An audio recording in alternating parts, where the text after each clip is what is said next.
Hello. So, should I be unmuted now, or I don't know what we're You doing? can start, Dr. Liam. The court is yours. So just dive into stuff. Do your thing, sweetie. Thank you so much for coming. We appreciate you so much. Thank you so much. Go ahead, Doctor. Yeah, we Say court now. appreciate your time and your being here with us today. And guys, please take a comfortable position because this is going to be a ride. We are going to learn a lot of information. If you watch the poster, we're going to start as early as the Stone Age, and there's no better person to tell us about that and educate us about that than Dr. Liam and his two cats. So sit comfortably and enjoy the ride. Go ahead. Just before that, Sav, I've sent you an invite. Would you like to come up, please?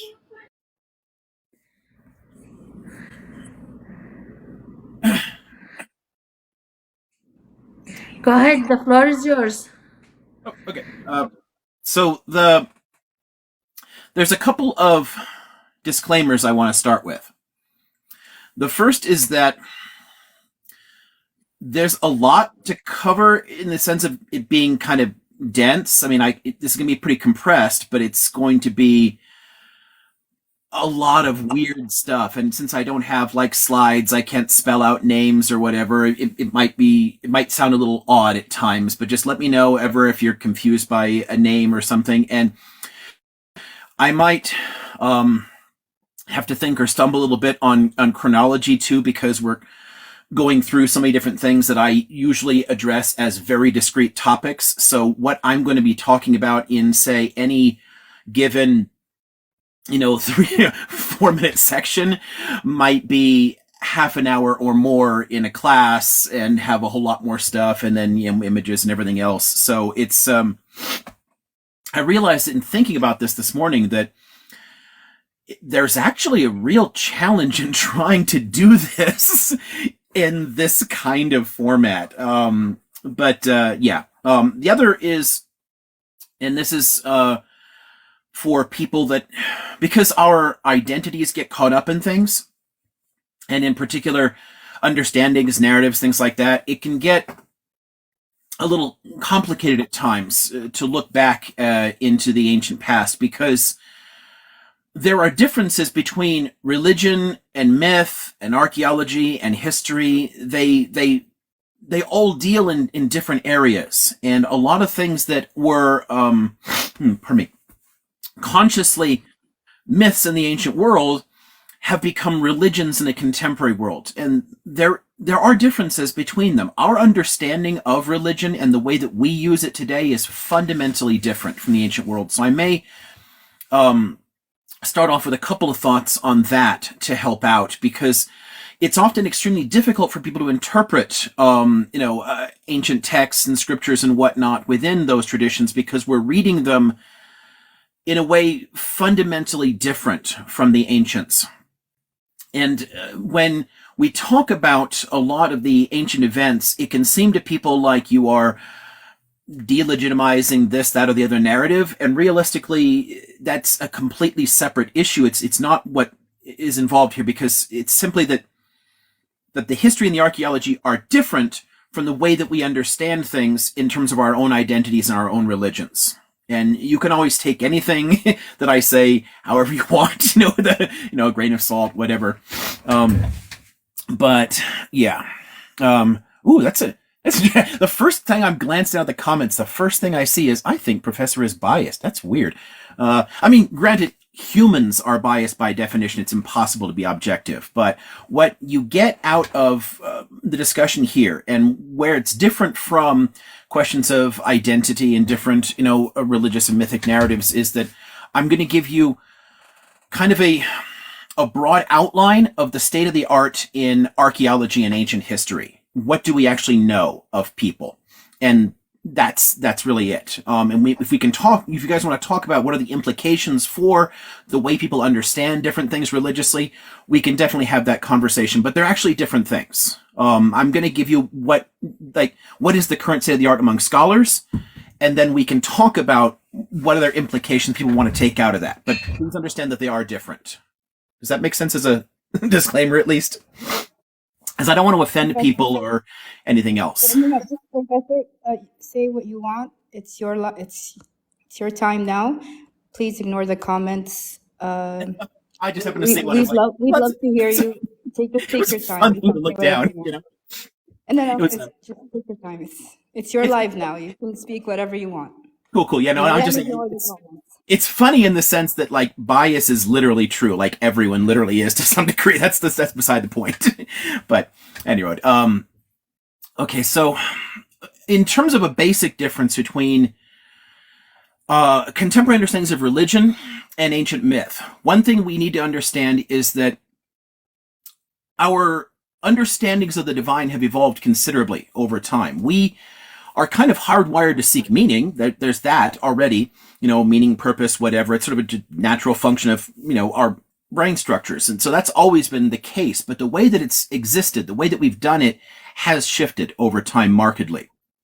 Earlier on, what people tended to do was have what we'll call shamanic or animistic faiths, which are a way of living in harmony with nature. I want to go into this grove of trees and cut down some trees for some wood, but I'm not sure if I'm going to piss off the gods to do it or the spirits or whatever that might be in this forest. So I'm going to ask my shaman to intercede with the nature spirit that runs this grove. Is it okay if I cut down a tree?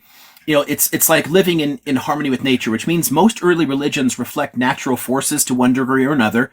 Different gods will reflect different natural forces.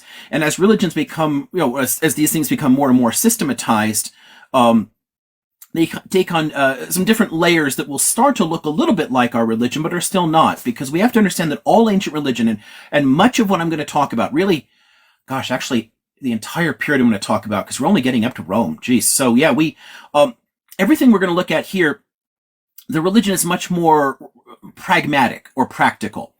It's transactional in a sense. You offer something in exchange for something. So think of it this way, as like a fun little example, right? Because we tend to know there's like major gods for different pantheons. So people tend to know a lot of like the major Greek or Roman gods, but there's tons of minor ones. So I want to take a short trip. I'm going to be gone from my house for a few days. So I am going to make a very small offering to the Roman god of door locks, who's going to keep my door closed. And this obviously isn't magically going to lock the door. What it does is it makes me feel a little better.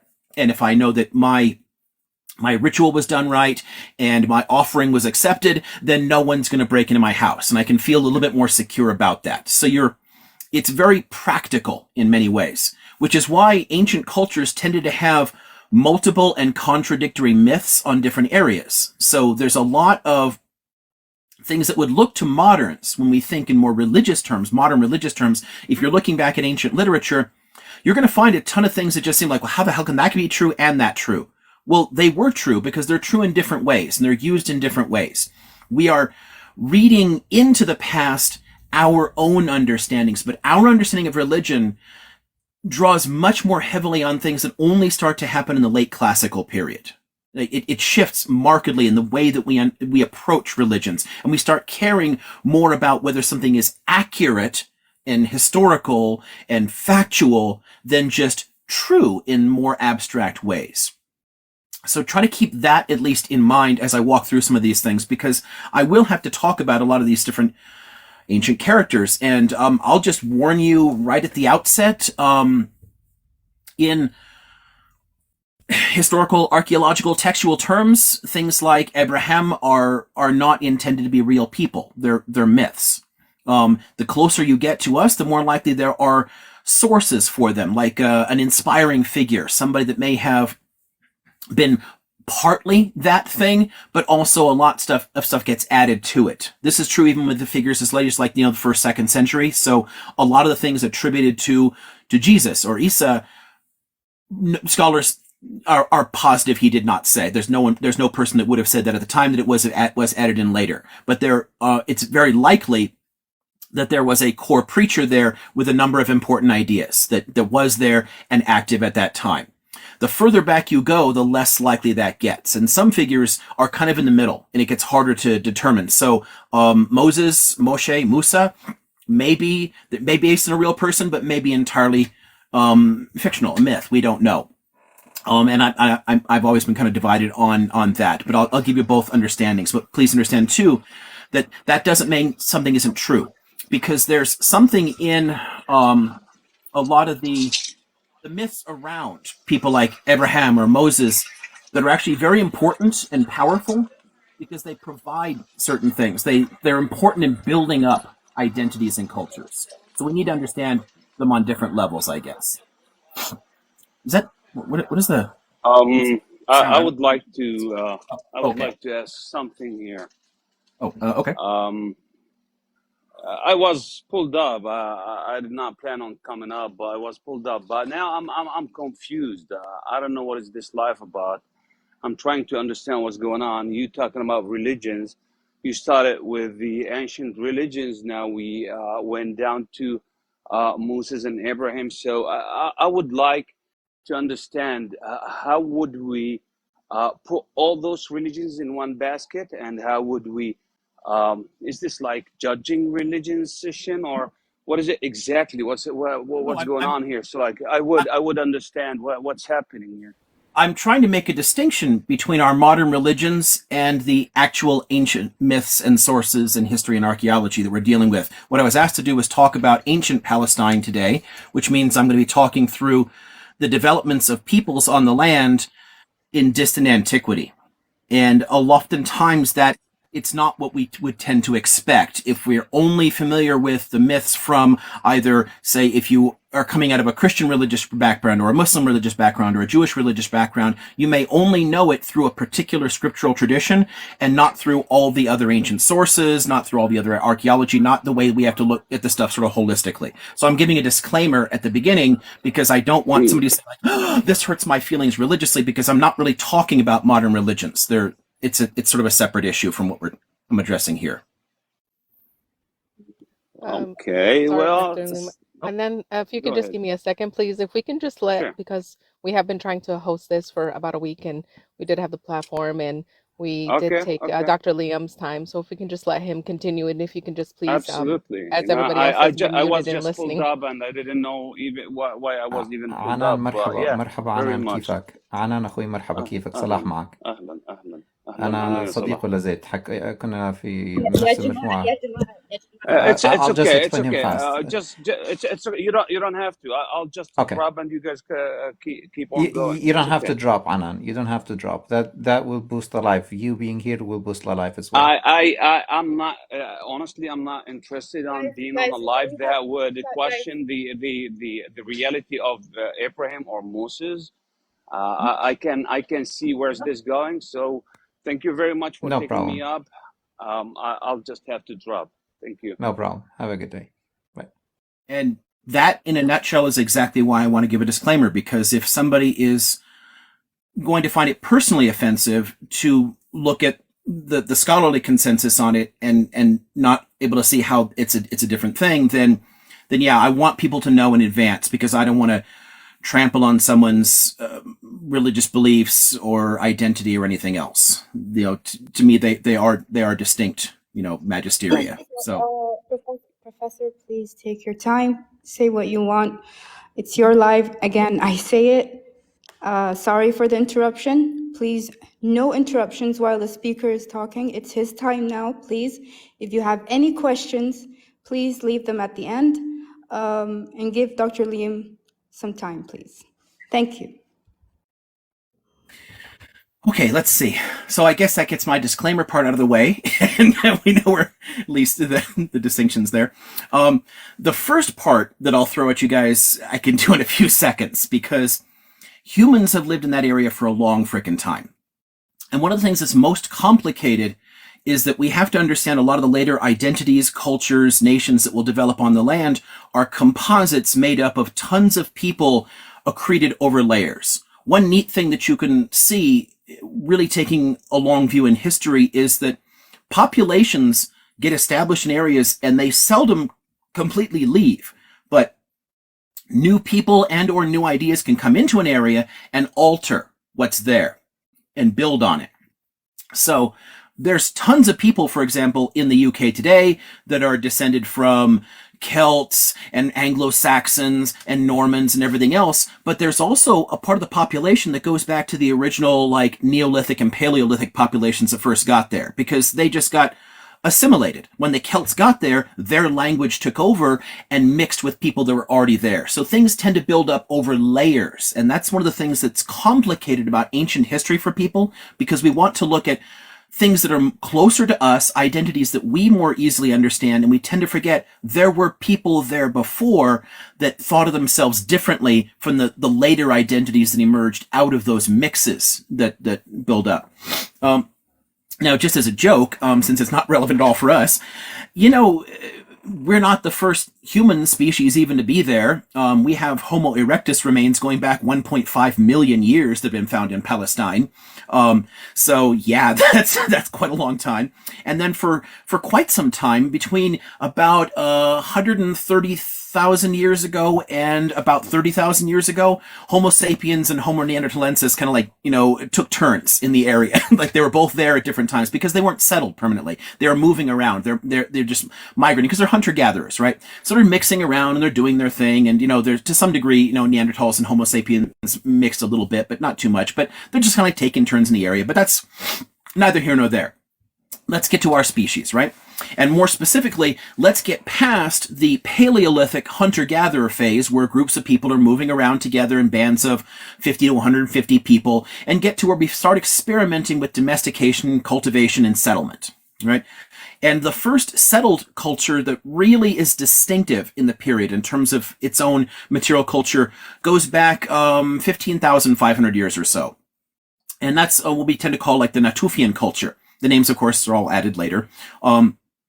And it thrives for a while as a distinct early experimental culture. They're starting to settle, but they still are partly hunter-gatherers. So Natufians, they collected wild grains and they hunted wild antelope, but they also experimented with some small-scale cultivation, settling in and doing little bits of farming, and got better and better and better at that.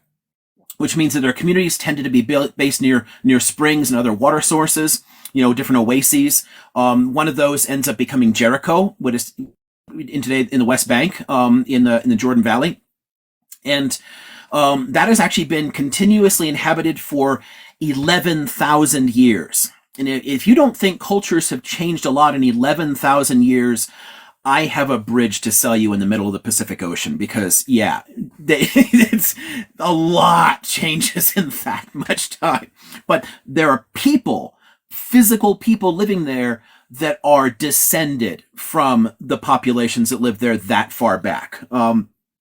Now, populations also, they split, they mix, they merge. So some of that Natufian culture migrated away and took some early elements out of it. If you look genetically, the people most closely related to Natufian DNA are actually today found in Yemen, really fucking far from Palestine, because they migrated down through the Hejaz and ended up in Yemen, spreading certain elements of their culture along the way.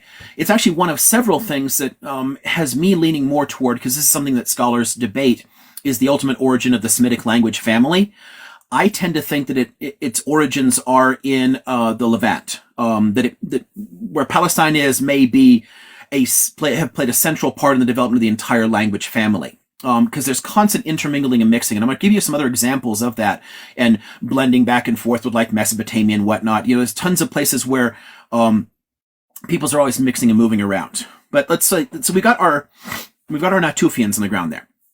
Now to start mixing it up a little bit, we need to have some people migrate south into it. So you have about 9,000 years ago, a bunch of early Anatolian farming communities. Some people start migrating down from that because Anatolia, where today, Turkey is largely, was one of the earlier places of experimentation in the Neolithic for agriculture. And some of those Anatolian farmers moved down, settled in among the Natufians. They started mixing and blending. Still today, on a genetic basis, Palestinians, you can find about 1/3 of their DNA is Anatolian and about 1/3 of it is Natufian. So there's still a significant chunk. You're looking like, 2/3 of the overall genome on average goes back to these two earliest Stone Age populations, right? The Natufian that emerge in the Levant, and the Anatolian that emerge further north but migrate south and mix in with them. So you've got these two chunks there. So those are our first two elements. The next one I want to add in this early stage in the development of peoplehoods is the beginning of a long-term interaction between the Levant and Mesopotamia, because the Neolithic cultures that arise there, and I don't need to get into the specifics there because there's earlier like dry farmers in the north, and then there's the later like Ubaid culture in the south that ultimately leads to the Sumerians, and they later mix and merge together and become one thing. But it's actually some populations that we think come from that southern area, from the Ubaid culture. So they're pre-Sumerian, but they haven't achieved statehood or writing, but it's the same ultimate people, and they migrate over and they settle in among that population, and they mix in a little bit too. So now I've got a little bit of like Mesopotamian link, and that's going to establish some long-term links back and forth, which is honestly where we're going to have to bring the Abraham story into it later, because there's a reason that Abraham's story is centered as having an origin in Mesopotamia. He's said to come from like Ur of the Chaldees. Ur is a later Sumerian city-state. So you're establishing a long-term link between southern Mesopotamia and the Levant. One of the reasons we tend to refer to the whole area as the Fertile Crescent, right? Because you can't march like straight across the frickin' desert. There's an arc, you move along up and down the Levant, so from Palestine up through Syria, arcing across along the Euphrates River Valley, and then down along the Euphrates and Tigris into Mesopotamia. That whole broad area is historically tightly intermingled, and I'm going to show you just how complicated that gets in a moment. But we've got now beginnings of what will evolve into some distinct civilizations. Now, one of them I have to kind of set aside as a kind of little footnotey part, and that'll be the Amorites, and then the broader Canaanite culture. Because the Amorites are part of, but also an offshoot, because they develop considerably once they migrate out of the area. But the Amorites, which you guys may know of from, say, like the Code of Hammurabi, a much later figure.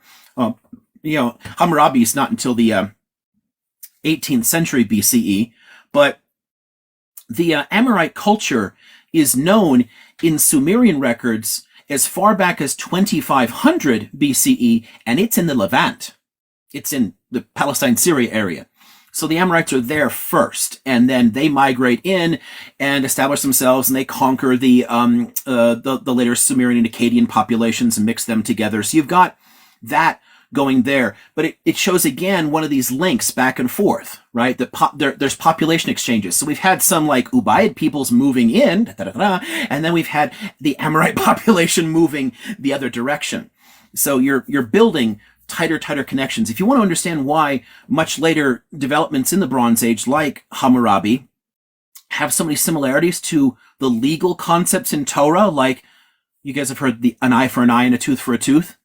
That's not only in the Bible, it's in the Code of Hammurabi. It's the same concept of law. And it is the same concept of law because it has its origins among the Amorite peoples in Palestine. So there's a tight link building up there. But distinct from what a later flower as a more distinctive Amorite culture, because while it has its origins there, it achieves its statehood as a distinct power later in Mesopotamia with a group of migrants that settle over there. Back in the Levant, the cultures keep developing. The Semitic cultures keep developing and keep building. Oh gosh, I even left out the earlier like Akkadian peoples that had settled in earlier there. They also have their origins here and moved over. Again, one of the reasons I think I put the Semitic languages in the Levant. But so you've got the populations are still there, right? And they're developing a culture that we can call Canaanite. From their own word, Canaani is what they would have called themselves. And they get confused in a lot of records because they have multiple names. So the word we take into English, Canaanite, comes from Torah, or comes from the Bible. because it's the word in the Canaanite languages and in Hebrew are almost identical. I'll tell you why in a moment. So Canaani, but we also call them Phoenicians, because of the way the word passed into Greek and then the Greek records about them.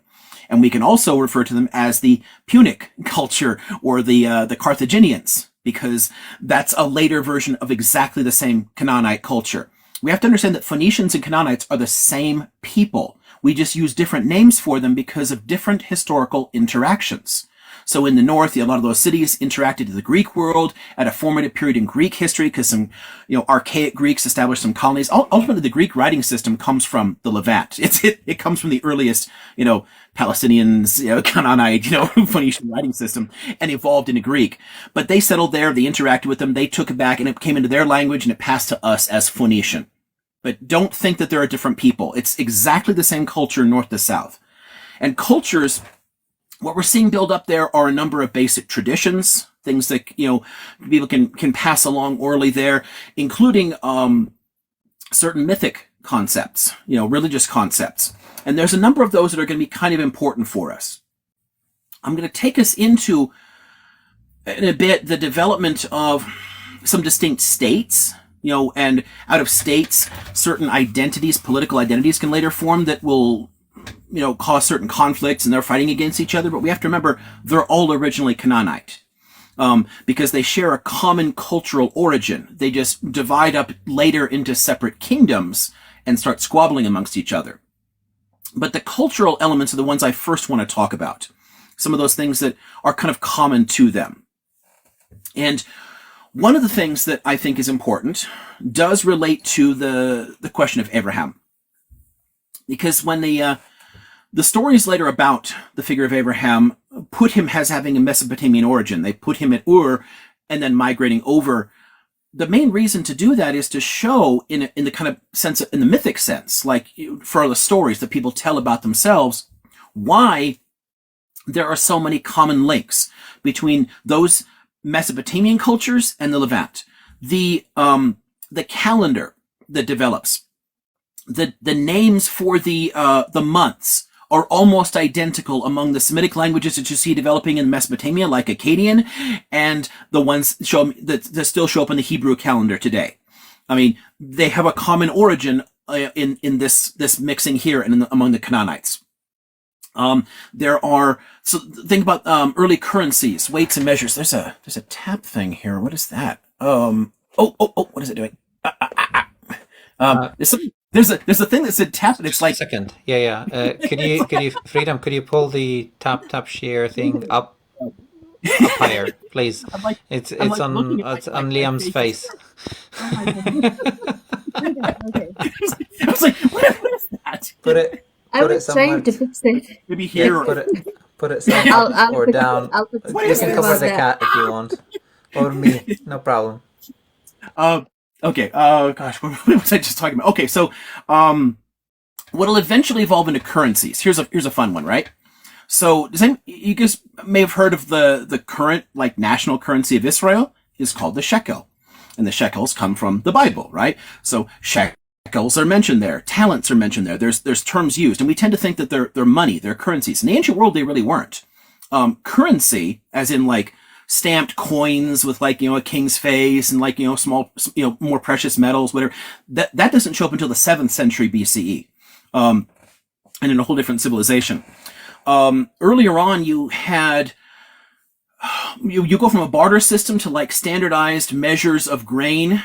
So you're measuring out certain amounts of barley into a little bowl there, and they said, well, that's kind of cumbersome. We don't want to do that. How about we use metal instead? Because metal can also be used for different things. So they come up with 3 different weights of metal. Oftentimes silver was used, but different metals were also used. The metal itself isn't as important as the fact that it's a standardized weight. And the shekel, the mina, and the talent are different weights of metal. Some of them, talents. Have you ever read biblical stories about the prodigal son or whatever, and how I gave him my son 3 talents or whatever? A talent is 66-pound hunk of metal. It's this massive ass metal bar. So they're pretty cumbersome, but it's the beginning of something. So those terms exist. We have them in all of our Mesopotamian records, from our Akkadians and Amorites, the civilizations there, referring to those weights and measures. And they also exist in the frickin' Bible. Because again, common cultural origins. There's a link here. So calendars, weights and measures, tons of obviously language stuff. Because again, Akkadian and Amorite are Semitic languages, closely related to the ones in Canaan. So it's a broad continuum. And we tend to forget that historical link. So Abraham is in part a way of providing linkage that ties into this stuff. Now, another thing that we see with the Abraham story is a way of expressing certain elements that actually, or they're still in the Bible, but they are elements of Canaanite polytheism. The original polytheistic faiths there, again, religion is very pragmatic. There's tons of different gods. So, Asherah, Baal, El, Yahweh, they're different gods in a larger pantheon. El is the oldest name in Hebrew for the Hebrew God or the Jewish God. And El is also literally the name of the Canaanite sky god. A sky god or a high god is like the top of a pantheon, kind of like a Zeus sort of figure. And if you are in ancient Greece, you're not praying to Zeus. You're not going to bother Zeus. Zeus is above you. You're not worth Zeus's time. I'm going to pray to lesser gods, and they might talk to Zeus or something, but he's the head of the pantheon.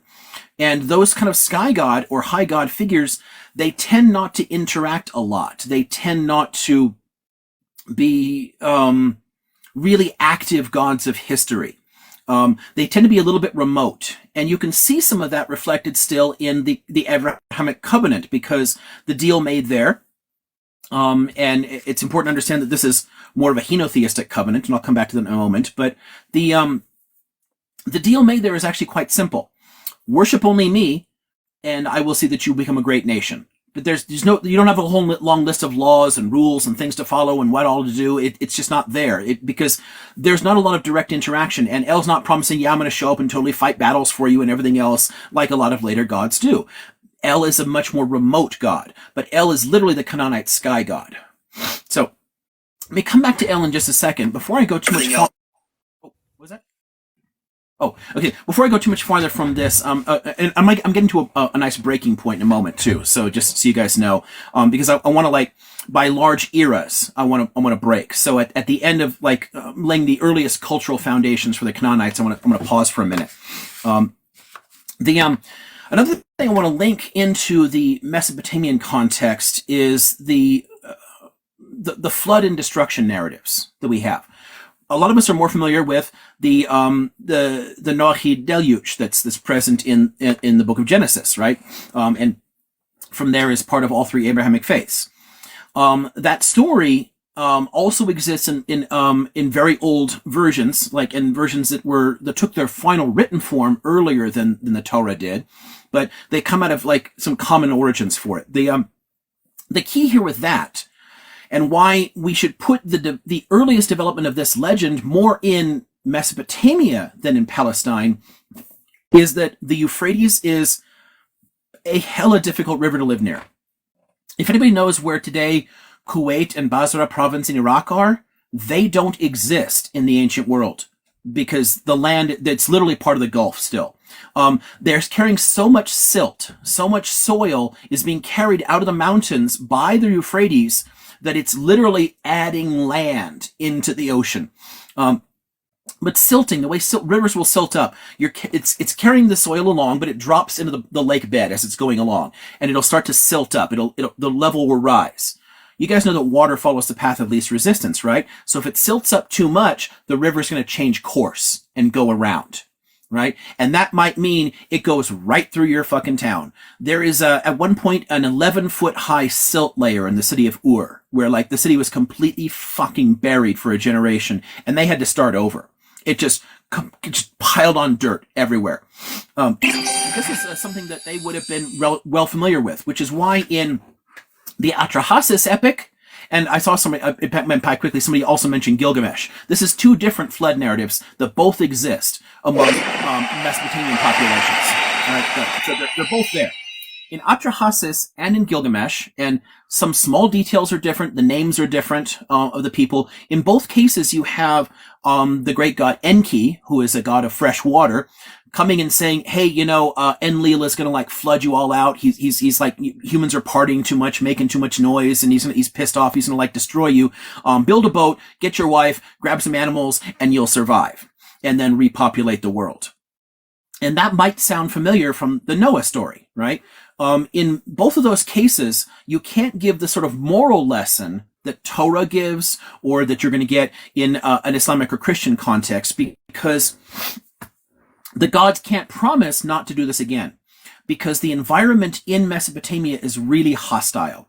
The Tigris and Euphrates are both difficult to live near, and the Euphrates in particular is horrifying to live near. It is going to make your life hell. It's one of the reasons it's such a dynamic, innovative society, because they have to constantly find ways to tame the rivers. So what you've got here is a very pessimistic sense of the religions, of the faiths. The gods aren't things that love you. They're not going to promise you rewards or gifts or afterlife. You become like eaters of dirt, worms trampled by the gods for all eternity. Or there's another alternative version in Mesopotamia that sounds a lot like the earliest Hebrew afterlife, Sheol, kind of like floating around as a disembodied spirit, unable to touch things or be touched, but you can't go anywhere because it's like life sucks, and then it sucks more when you die. There was no way that they could imagine that the gods wanted to reward them or cared how they lived, because they lived in such a hostile environment. Life is just cruel to them. So the gods were reflections of the cruelty of nature.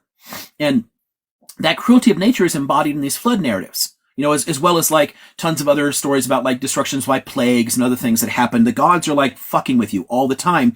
And you pray to the gods, not out of love or respect or anything else, or they'll reward you or something, but to say, please stay the fuck away and don't destroy my city. It's very much a kind of I'm gonna give an offering so that you don't destroy me again. That's there's several more lessons. We're not going to get into the deeper Mesopotamian cultural context here, but it's one of the things that comes out of Atrahasis and the flood narrative in Gilgamesh, is this sense of that this is an ever-present danger, that this could happen again.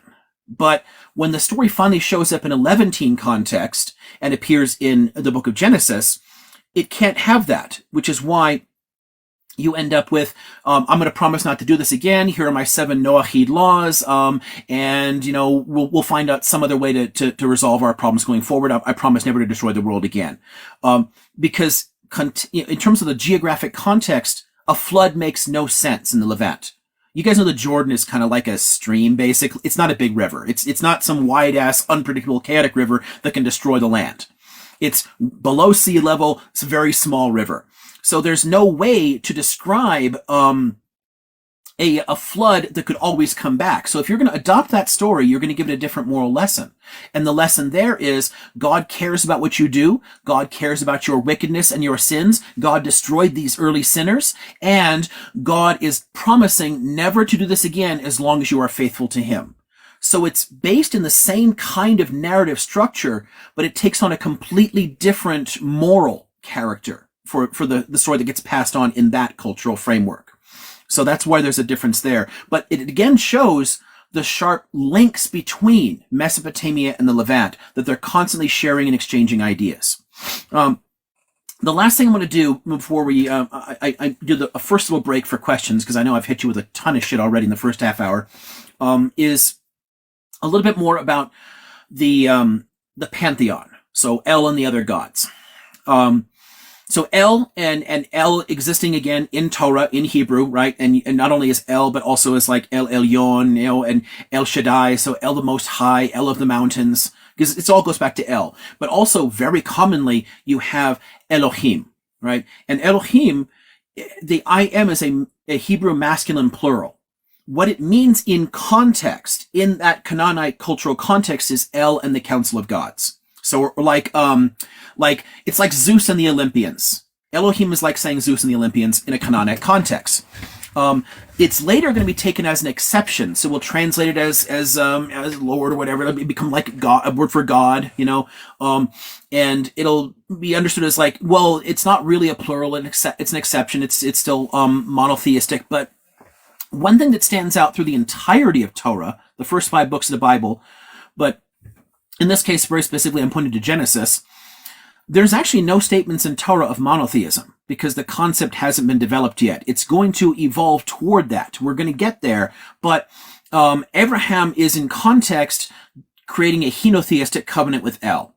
In the ancient world, if again, religion is transactional and practical, so I want it to rain, and I want my crops to grow, and my wife to get pregnant, and my goats to have more, have kids, and so I want fertility, right? So I'm going to pray for this, and I'm praying to Asherah for that, and it never happens, right?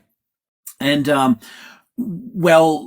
I'm going to then, say, that's not working. So it's not working. So I'm going to pray to Baal instead. And that doesn't involve a conversion experience. This is why, again, myth in the ancient world and religion are different concepts, because you don't have to question your identity or your sense of self or have a born again experience to become something else. It's literally just, I'm going to shift my ritual from this symbol to this symbol instead. And everything else is basically the same, right? The context is the same.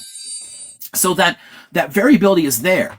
The radicalism in the Abrahamic covenant is arguing that you should pray only to one God, and if it doesn't work out, tough shit. Pray harder, and maybe he'll change his mind. So it's arguing that you should not be able to shop around anymore. You shouldn't be able to shift the direction of your prayers, still focus only on El. And that will provide a foundation on which to build the Abrahamic monotheisms. Because again, we're going to get there.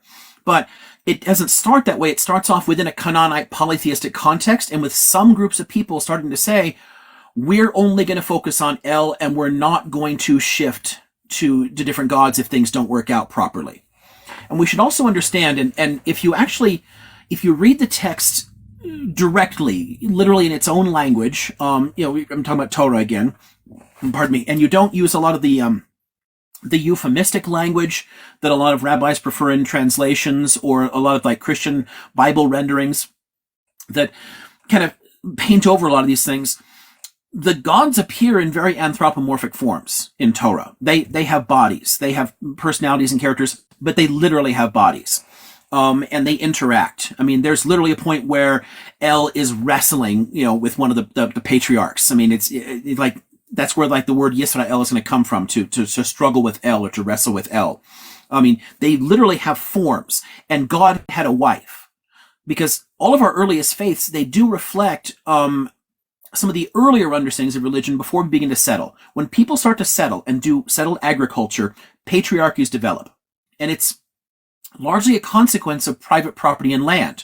When I start thinking that this land is better than that land versus that land, I'm going to start getting richer here if I have this land. I want to protect this land. My best way to do that is to control some woman's sexuality, make sure she only sleeps with me, and I produce my kids. My kids can protect this land. They'll inherit this land, because it's no longer communal, because there's physical land now instead of a tribe moving from place to place with only the stuff they can carry on their backs. And out of that, patriarchies will later develop. Hunter-gatherer religions, patriarchy makes no sense at all. And a divine split between patriarchal, masculine and feminine don't make sense. But God is going to steadily become masculinized in the Hebrew conception. And from that, later, we're going to take this sense in all of the other Abrahamic faiths of God having a kind of masculine character. But God had a wife. If you look back at the Canaanite scriptures, you're going to see El and his Asherah. El and Asherah were paired. That was his consort, his literal wife. And we have inscriptions of the two of them together in their anthropomorphic forms among Canaanite remains that we've dug up. And you can see elements of this reflected in much, much later biblical stories, which is why you've got parts that you can see elements of this earlier history still present in the much later texts. Because there's a point in, I can't remember, I think it's in the book of Kings. There was somebody that polluted the temple in Jerusalem by bringing a cultic symbol of Asherah into the temple. Like there's this wooden pole thing. There's a cultic symbol that's used for Asherah in the Canaanite polytheism, and they brought it into the temple in Jerusalem. And the priest's like, oh, we can't have that. This is polluting the temple. It's a temple only to El, to our God, and we have to remove this. In context, the slow transition toward more monotheistic faiths took many centuries. As late as the Greek and early Roman periods, you still find fertility figurines in houses dug up in this area. a kind of popular polytheism survived for a long, long time, but the elite culture is going to move toward monotheism much faster. And we'll see some of that in like the second section I go into here today, that some of that transition. But in the context of that story is that there were popular believers who were thinking, gosh, El really needs his wife back. We should not have cut her out. She needs to be there. I'm going to bring this symbol in and put it in the temple with El so that they can be together again. And the priests have a problem with that because they have already transitioned toward monotheism. So even in much later scriptures that show up, you can still see a lot of this earlier cultural DNA. A lot of these earlier facets are still present in a lot of popular traditions, the kind of things that usually don't get written down and passed on to us. And they jibe really, really well with the archaeological evidence from the Canaanite digs, going, back as far as 4,200 years and early sites there, pulling up all of these, like Ugaritic texts and whatnot here that give us all these earlier Canaanite myths. And plenty of those elements of those myths, the discussions of gods there, they all show up later in, well, not all, but like elements that show up later in biblical literature, like Baal, who plays an important part in many later Bible stories, is also a Canaanite god and a son of El. So they would have been together originally as separate gods in the same pantheon. But if we move more toward worshiping only one god, it gets problematic. And then suddenly Baal is a threat and a problem, and you have to get rid of this. But earlier on, it's part of one giant Canaanite cultural inheritance. And what I'm trying to do in this first part again is sketch out the Canaanite cultural framework. What was there before? What we have to do in a second part is I'm going to start walking into the development of separate states and their distinct narratives, and how the conflicts among those will later cause a lot of transformations in the way we look at this earlier context, where, again, originally your Phoenicians and then a whole bunch of other peoples, they're all Canaanites, but they're all going to start dividing up into separate countries, right? And out of those different countries, you need different political myths to understand your sense of self and why you are different from other peoples, right? So that's, I think, let's see. I think that kind of gets us through a good bit of this. I didn't get quite through the Bronze Age, so I'm going to pick up again a little bit and we'll talk a bit about things like the Egyptians being present, and we'll add the Philistines in the mix and things like that. So I'll pick up with like the late Bronze Age and then talk about the development of the Canaanite states and Israel and Judah and whatnot.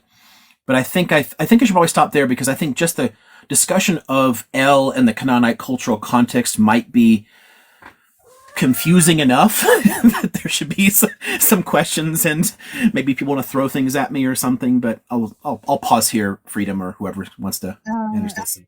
Professor, have a drink of water. Thank you for that.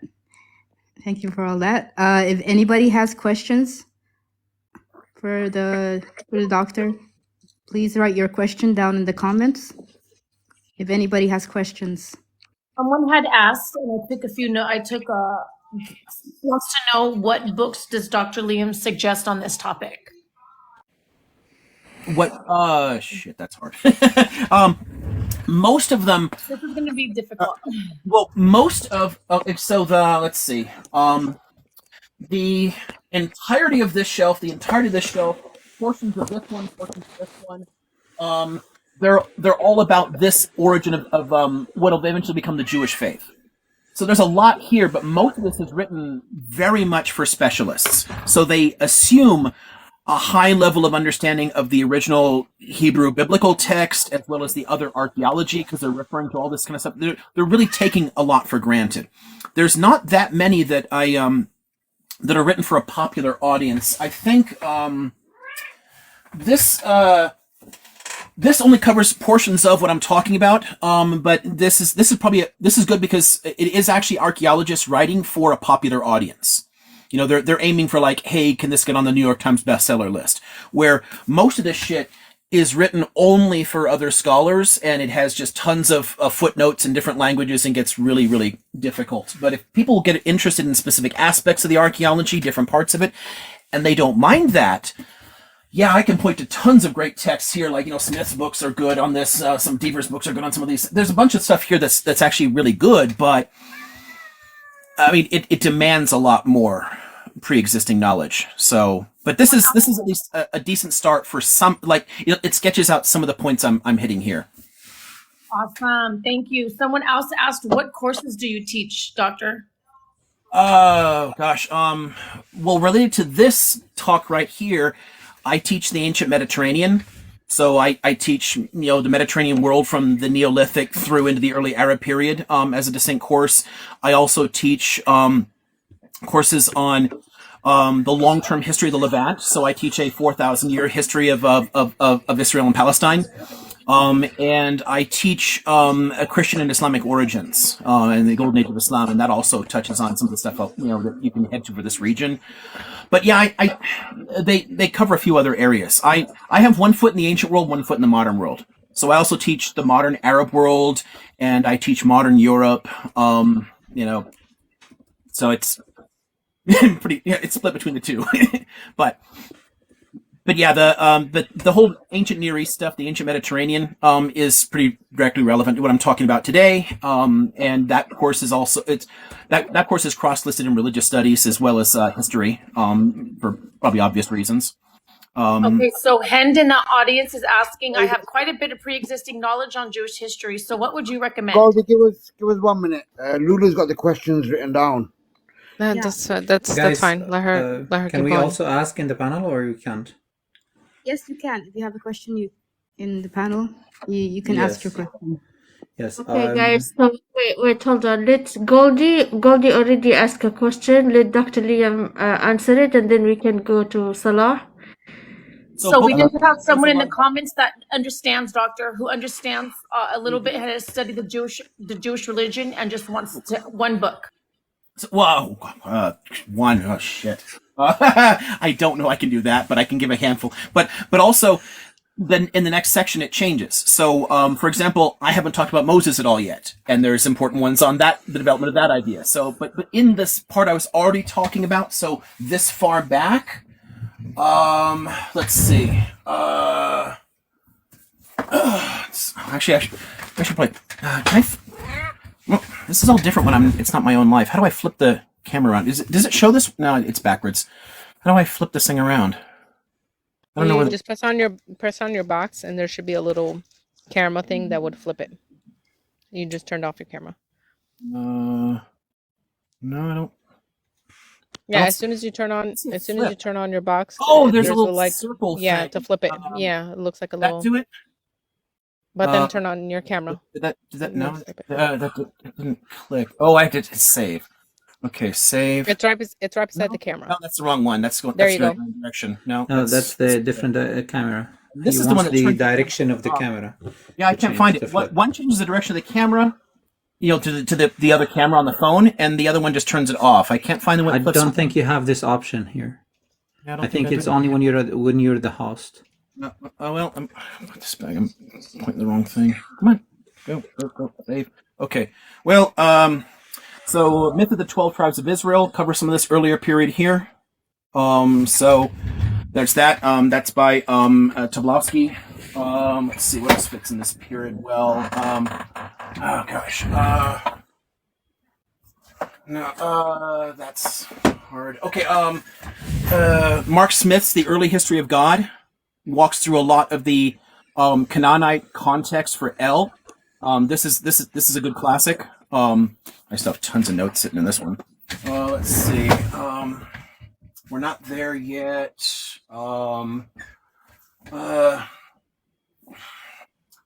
The perspectives of this author would probably bother some people, but the historicity of the patriarchal narratives has some good stuff in it.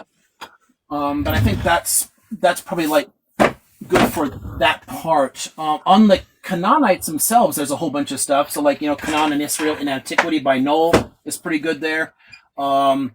There's, if you're interested in the actual myths, so like stories from ancient Canaan and like, things like that. But and if we're thinking specifically about the Jewish religion, yeah, I think these two would be the, if I have to narrow it down that far, I can't give you one, but I'll give you two. Is two good enough? This is Dr. hard Liam. enough, please. Take it. Can you just read them out loud so that way they can write them down? The Okay, books, so, the book names. Mark S. Smith, The Early History of God. It's Yahweh and the other deities in ancient Israel, and it puts a lot of this stuff into its, again, Canaanite context. And then The Myth of the 12 Tribes of Israel, New Identities Across Time and Space by Andrew Tobolowsky. These two are both, I think, really good on in different ways on this earlier period for the development of Judaism. Thank you, Dr. Liam. You go here. Salah, you had a question? Yeah, I have two questions. Should I ask one and keep the other one for later, or how? No, it's okay. You can ask both. And guys, after Salah gets the answers, I have a question from the comments also. Well, Sav wanted to ask a question as well. Yeah. Okay. Okay. So my fine. first question, Liam. Liam, first of all, thank you very much. As a person who knows a lot about Palestine history in like the last 4,000 years, I mean, you've done a very good introduction for that. So thank you very much. My first question is, don't you think that the patriarchal culture did not start with the Hebrews, but rather started with the Natufis? Because the concept of ownership started with the Natufis, and the concept of economy started also with the Natufis. Besides that, the concept of the protection and the safety of the community as one big family also started in Jericho. When we talk about the walls of Jericho that were built in a way to, like, for those who seen pictures or been to Jericho, you can see that all the houses are circle shaped, but at the same time the entire city is a circle shaped. Therefore, they considered the entire Tel Sultan, or the Jericho, as one big family, where they had also the concept of leadership, where the main patriarch of the entire village or town or city at that time had the leadership, the lead into that. So I believe that's exactly when the concept of patriarchal mentality started, and not later with the Hebrews. What do you think about that? And I'll ask later the other question, so we don't conflict both. The first problem with things like that is that when you're taking things back, 13,000 years, it's inevitably speculation.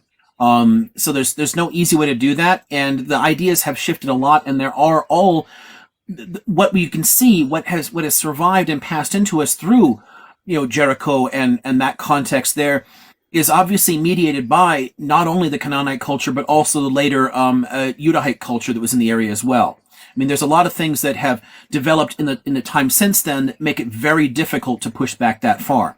I don't think we could do it for the patriarchal narratives for another reason too, because the reasons for each of those stories are related to the specific myths of the hill country states of Yisrael and Judah. And they have a useful context in their narratives. There may be parallels to that are older and that were shared by other peoples in the area that may go back into these earlier periods. That I'm sure there are elements of, but it gets much harder. You'd run into the same basic problem with the 12 tribal breakdown, and incidentally, it's never truly 12 tribes. It's always much more complicated. I mean, ultimately there'd be 13 once you had the Levites, and then. But it's actually the way it works out. It's more like 9 or 10. It's a much more complicated story. But but even there, we can only trace it back with certainty so far, and beyond that point, it's speculation. And I think some elements may be passed on orally from far earlier times that influence the development of those and influence the senses of identity that Canaanites had before the rise of state structures, which is what you have in those tribal narratives.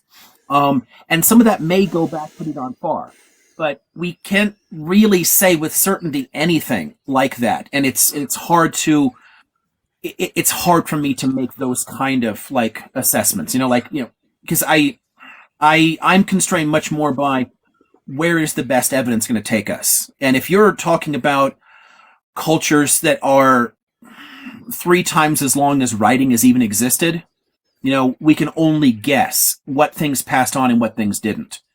But with many parts of this, I think that there's really good reasons to place it a little bit later because of the way that the stories were used. But again, no true certainty there. So, but don't you agree with me that basically all the elements that could have created or formed patriarchal mentality later on at the Hebrew time or the Hebrew culture time or whatever has already existed prior to that in the Natufic culture? well, Taking Jericho as an example? not really, because at that point we're thinking of patriarchs a little bit differently here, because the way the patriarchs are used in the in Torah are specifically tied to their later conceptions. Having the sort of like big man idea in villages, some kind of like earlier founding figures, that goes back way before this point. But even there, if you go when you go back into the Stone Age cultures, one thing that's most remarkable about the evidence from the Natufian archaeology, as well as all other really ancient archaeology, whether you're looking at the earliest, like the Halaf cultures of northern Iraq, or like the southeast Anatolian farming cultures, they don't show any strong political development. What it looks like is much more egalitarian living, and far less of a stratified society. So if we're thinking in terms of like a dominant patriarchal narrative, this is the person who sets things up and that we have to look back to, I don't think that you could take anything that far back into the Stone Age, because I don't think the concept would have made sense to people, because they really hadn't developed yet a very stratified understanding. The more you develop hierarchies and point to very specific individual founding figures, the more we're reading into the past our more hierarchical understanding of life. Hunter-gatherers were not hierarchical at all, and early Neolithic civilizations were transitional. This is why the transition to agriculture took thousands of years, because whenever somebody got richer than somebody else and more powerful than somebody else and better known than somebody else, there tended to be a revolt that destroyed the community, and they went back to hunting and gathering, because they're like, fuck this, they didn't want to be controlled. It actually had to build up to a certain point and impose that order. And then after a while, we forgot that it was done differently. So if you go back into the Natufian period, you're looking at a people that isn't even fully agricultural. They're still partly hunter-gatherer. So the idea of them wanting to have a patriarchal figure as a founder, I don't think culturally could make any sense, because it doesn't fit their own context at all. So okay.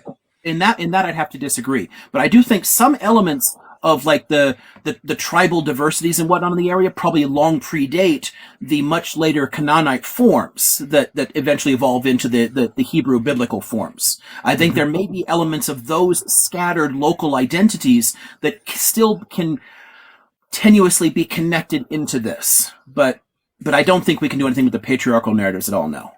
Okay. In regards to El and Elohim and Hashem, do you think that, Judaism has developed in Palestine or has got accepted in Palestine due to the fact that the natural evolution of any religion is going from God of all gods, El, to being Elohim, which is the God of the Council of Gods, into Hashem later on, after it was accepted already as El and Elohim. And when we look at this, it's really important to see this. First of all, when we're talking about El being the high god or the god of gods in Canaanite mythology, and then later on him being referred to as the god of gods, El of Elohim, and that's why basically him being accepted as the major god, and the rest of the gods went down lower into either becoming prophets or becoming disciples or whatever you want to call them later on. And when later on the scholars of Judaism realized that they are with the idea of saying Elohim, they still have or connect themselves to polytheism instead of monotheism, they stopped using the actual name that they have adopted earlier, which is El or Elohim, and they started referring to him as a name that cannot be pronounced, and that's why instead of saying the name of God, they started saying Hashem, the name. Okay, so when you're saying Hashem, you don't actually mean Hashem. So okay, how do we put this here? Are you crap. So I think what might help a lot is in the second part when I'm actually going to bring in the whole Yahweh God understanding, the Yud He Vav He God. We'll look at its origins as an idea, and I think that will probably help a lot in piecing this together. The scriptures never actually stop using El and variants of El. It's present throughout, and when the pieces of Torah are knitted together, and I'll let me make a note to talk about the composition of this. Okay, I'll talk a little bit about how the text takes on its form. They consciously include all those parts where it's using it, and they just over time the memory shifts of what it meant. Hence, like thinking of Elohim as being a singular thing for only God, and thinking that Abraham is a monotheist. Where if you read the text in its own language and context, there's no monotheistic statement anywhere in Torah. But if we read it as a monotheist, it makes perfect sense as a monotheistic text. You can absolutely read it as a monotheist now, and it perfectly well works. But in context, it doesn't. That's why you can read text on different levels. I think in the second part, when I get into the whole Yahweh story, I think it'll help a lot to make those connections clearer. But to the first part where because I think I might have misjudged where you were originally going with the question, like as far as the origin of the religion in the area, Judaism definitely evolved here, but not entirely, because there's some areas where the exile community in Mesopotamia contribute to its development, and I won't be able to get to that until I get into the Chaldean and Persian periods. And I'll also have to introduce an Egyptian and Midianite aspect of it. There's other influences that all pile in and alter the reading of Canaanite myth that give it slightly different layers. But the faith itself, Judaism, is rooted in that land. It does evolve directly out of Canaanite culture and myth. So it's as much Canaanite as anything else is. Exactly. That's also my theory about it. But yeah, thank you. Okay, cool. Okay, so Deb had a question. Oh, Okay, I was talking and my mic was muted. I'm sorry. So someone asked if you can elaborate on that transition from polytheism to monotheism, like the motivation for that transition. That's in the second part here. So it's after all I've done is sketched out so far the precursors to Canaanites and the Canaanite cultural context. We'll start developing monotheism, in the next part of this we go into. So it's a big part of where I'm going to go already. Okay, sounds good. Tab, you have a question? Yes. Thank you, Dr. Liam, for this wonderful presentation. As someone who's, I'll make this very quick because I know what the other guys are waiting. As someone who's interested in theology, it's really interesting what you said about the primordial deities, El and Asherah, in Canaanite culture. So, but my question is, what influence do these have on, other cultures or other civilizations, particularly in Carthage and in the Hellenistic period? Can you elaborate on that? If there is any influence of this Canaanite culture and religion on other areas like, in Carthage or during the Hellenistic period? Thank you. Well, for Carthage, it's the same thing. It's just a late form of exactly the same Canaanite culture. The Punic language is Canaanite. So there's no clear distinction there. It's just that they're around as a civilization for a long time. So they last longer than we tend to think because, back home, especially in the southern part of their homeland, they're undergoing significant transformations. But there's it's so like the Baal Hamon of Carthage it's the same. It's Baal Hadad. It's still out of Baal. It's still out of the Canaanite culture. So it is all connected. There are interactions between the Canaanite cultures and other peoples in the area for sure.